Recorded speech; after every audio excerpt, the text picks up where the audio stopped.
Everyone, I'm Mary Lurson with NAMM and the NAMM Foundation. Welcome to the Support Music Webcast, here live from the NAMM show. Great to have you with us. What an incredible group of young people that have performed for us today. Some that have probably just barely gotten their driver's license, and they can play music like that. Thanks, fellas, ladies, young men and women for a great job. It was wonderful. Well, we're here on the third day of the NAMM show here in Anaheim, California. We have almost 100,000 people visiting with us here at the NAMM show, including many music educators, many college music students and their faculty, and we're grateful to have you all with us, including the Southern California School Band and Orchestra Association that's assembled this wonderful jazz ensemble, along with a couple of other student ensembles that have been meeting and rehearsing. I understand that this group only rehearsed 4 times before playing for us today, so that's really quite wonderful. And a tribute to their great teachers, the great teachers that support them and help them become the musicians and the young people that they are meant to be. So today's Support Music Webcast continues our tradition, almost just over a decade, of gathering music education supporters from around the country and around the world. We are streaming live. If you're watching and would like to share with someone, or if you're here and want to have someone at home watch, we're at namm.org, so please let people know. And we're here to talk about some of the issues and the importance and the things that motivate us to keep music education strong in communities everywhere. So one of the important things that NAMM Foundation does is we have the opportunity to support music research that hopefully will move into your community and create a conversation about the value and importance of music learning for every child. And in the last couple of years, it's been our great honor to support some very compelling and interesting work by Dr. Nina Kraus from Northwestern University. And we're very fortunate to have her here today to let all of us see up close and personal and one-on-one really the essence of her work that has so inspired many of us in the education policy community to take a moment to have a deeper understanding about the impact of music learning for children. So it's my pleasure to introduce the Hugh Knowles Professor from Northwestern University, the head of the wonderful, I would encourage you to look at her website, brainvolts.northwestern.edu, where her work is wonderfully profiled. Professor in Neurobiology and Physiology, Dr. Nina Kraus.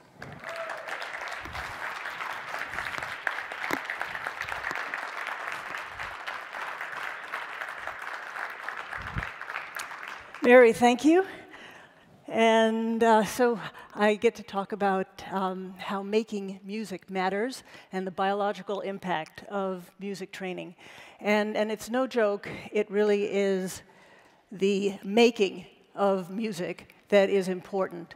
And the story I'm about to tell you is about what you do, which is helping to bring music to the people in order to change their brains for the better. So sound is this fabulous, powerful, and invisible force. And if you look at a sound wave, which I'm sure many of you have, you know that a lot is going on at once. There's information happening on the orders of minutes, seconds, microseconds for music, as well as for speech. And the brain needs to make sense of this and needs to be encoding this information all at once in real time. So how does the nervous system do that? Well, we're able to get some insight into this by measuring the brain's response to sound. So the currency of the nervous system is electricity, and we can put electrodes on people's heads. And of course, as I'm talking to you now, the nerves in your brain that respond to sound are giving off electricity. We can capture those electrical events, and then we can filter them to look at the slow, the fast, and the activity that the brain is capturing on these different time scales. So you have both the sound waves and the brain waves capturing this, carrying this information. And I want to focus on the fast activity because what we've been able to do now has really unprecedented. We are now able to access how the brain processes sound with amazing precision, microsecond precision. Let me give you some examples here.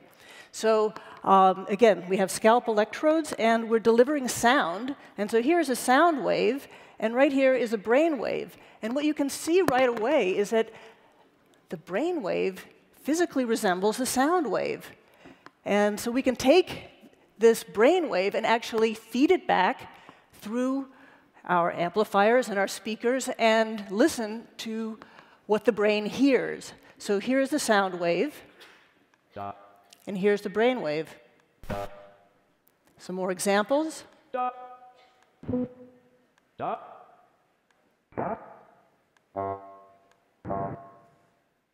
little Mozart, and then the brain's response.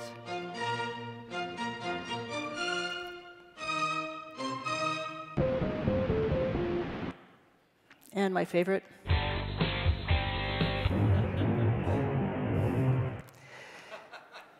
Okay, so we have a lot to work with.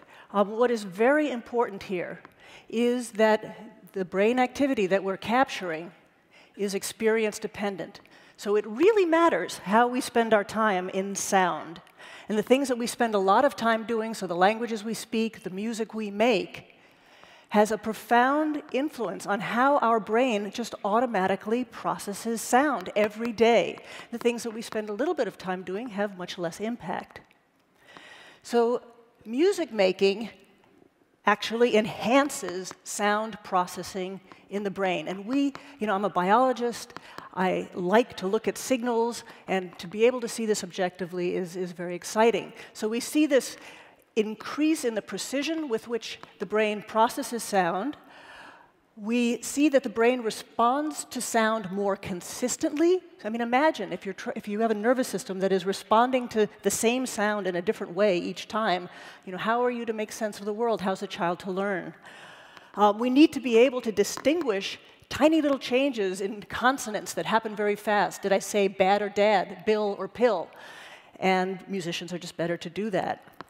But what is deep is that it turns out that these very same aspects of sound processing that are enhanced in musicians are fundamental for language skills. So this is language development and reading. And this is enhanced with music, these same elements. And you can imagine if you have a language impairment, then these very same elements are going to be diminished. I'm going to play for you a simulation of how the musician's brain would hear this clip. This is a talk to what we use on stage, but it's very, very special because if you can see, the numbers all go to 11. Okay, so that's Nigel. And if you are listening, though, through a dyslexic brain, you might hear it like this. This is a talk to what we use on stage, but it's very, very special because if you can see, the numbers all go to 11. Okay. So music making enhances sound processing in the brain, and we see this across the lifespan, and it's something that builds up across the lifespan. So how does this impact our ability to hear speech in everyday situations? I mean, the NAMM show is a very noisy place, and we know that musicians just inherently are very good at making sense and pulling out details from complex soundscapes. So here are the three bops, and they're all listening to the sound of their own instruments. And we wonder, does this skill transfer to another skill, which is hearing your friend's voice in a noisy restaurant, or hearing each other here at the show? So does this skill transfer to hearing speech and noise? And the answer is resoundingly yes. We have seen this across the lifespan. So if you ask people to repeat back sentences that are presented to them in increasingly noisy backgrounds, musicians just simply outperform non-musicians. What do I mean by a musician? By a musician, I simply mean a hobbyist, someone who regularly plays music. And you can see it, again, you can see it objectively and beautifully in the biology and the brain's response to sound. I mean, here you can see that the musician's response in quiet and in noise look almost identical. It's as though the noise has had very little impact on disrupting the signal in the musician's brain. But in the non-musician, you can see very, very clearly that the background noise has really made it difficult for the signal to come through clearly. Rhythm. So rhythm is obvious in music, but we don't often think about rhythm as being fundamental to language and to speech, because it's important to know where meaningful things start and stop. Rhythm is important for anticipation, prediction, turn-taking. The auditory motor coupling that happens when you move along to a beat is the same kind of auditory motor coupling that we know is important when we're speaking. We need to listen to ourselves and coordinate our motor systems. And so just the very basic task of tapping along to a beat turns out to track with language skills. So here is a kid who is pretty good at synchronizing to a beat.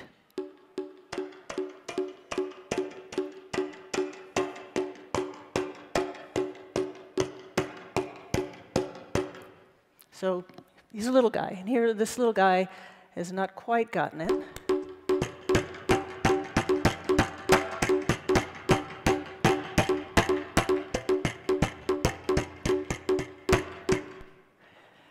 But this very fundamental skill of coordinating your motor system with your auditory system tracks with language ability. There's converging evidence for this.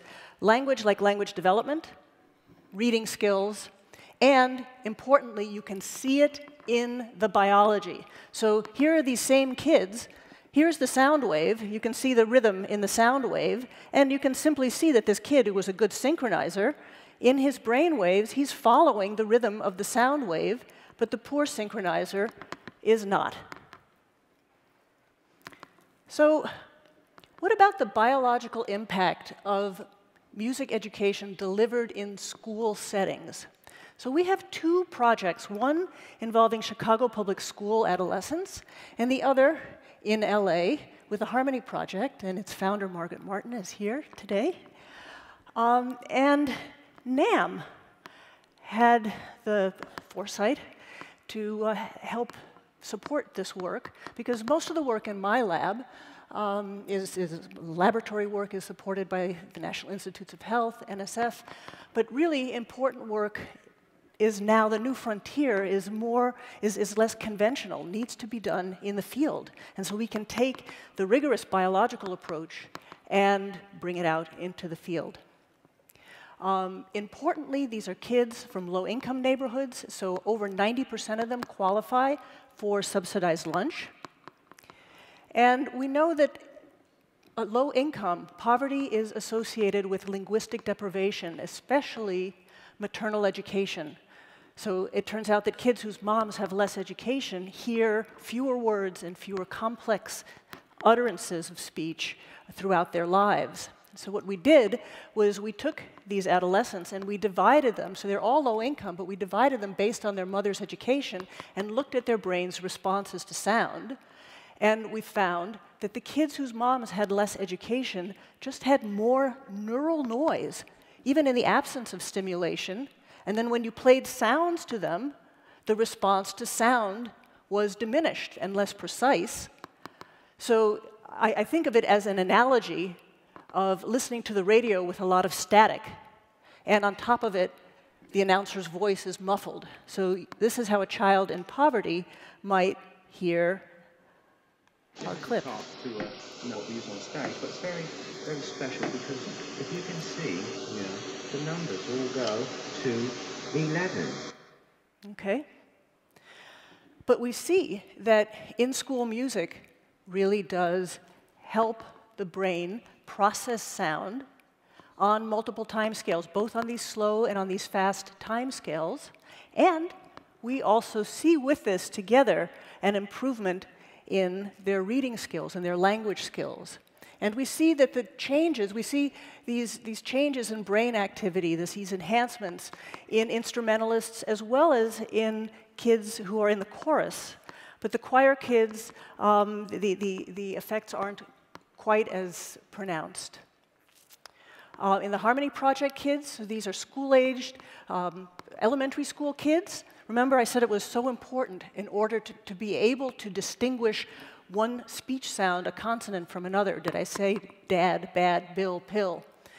And what we saw was that after 2 years of musical training, the kids in the Harmony Project simply got better. So when you see more red, it means that the brain is, the timing difference between the brain's response to these different sounds is enhanced. So automatically, the nervous system is better able to make sense of what is the sounds around them. And what is important here is, and we saw no change in the randomly assigned controls. So these are kids who were on the Harmony Project waiting list, who were randomly assigned to either begin music or not. What we've learned so far with both of these projects is that it takes time. So both for our adolescents and for our elementary school kids, we did not see any biological changes after a year. It took 2 years of music for us to see the brain change. And there's another piece. It takes active music making. So the kids who spent more time playing their instruments, who were more engaged in the classroom, these are the kids for whom we saw these biological and improvements in their language skills. So making music has a lifelong impact on everyday communication. It impacts not only how we process music, but foundational language skills. And rhythm and language really go hand in hand. And it takes time, and this is important for music education. It's not a quick fix. And active music making matters. I like to tell people that you're not going to get physically fit watching sports. And I have these two slogans that sum up what we see biologically. One is, biologically, we are what we do. And our past, biologically, our past shapes our present and predicts our future. What next?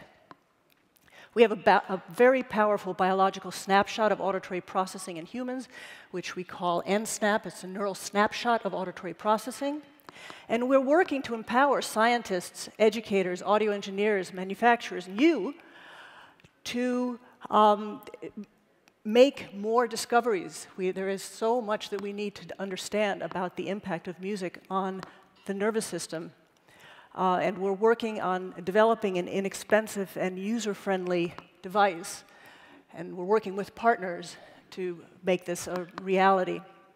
And this kind of information, when it is gathered by many people across the world and in different programs and with different devices, can really inform your role in helping people to make their brains work better. So I want to acknowledge the people in my lab who do all of the heavy lifting. And I do want to please invite you to visit our website. It is a labor of love. And you will see that our lab projects are listed here on the side. And a good entryway into the website is there are friendly overview slideshows for each one of our lab projects. So you can start there and then go as deep as you'd like. So thank you very much.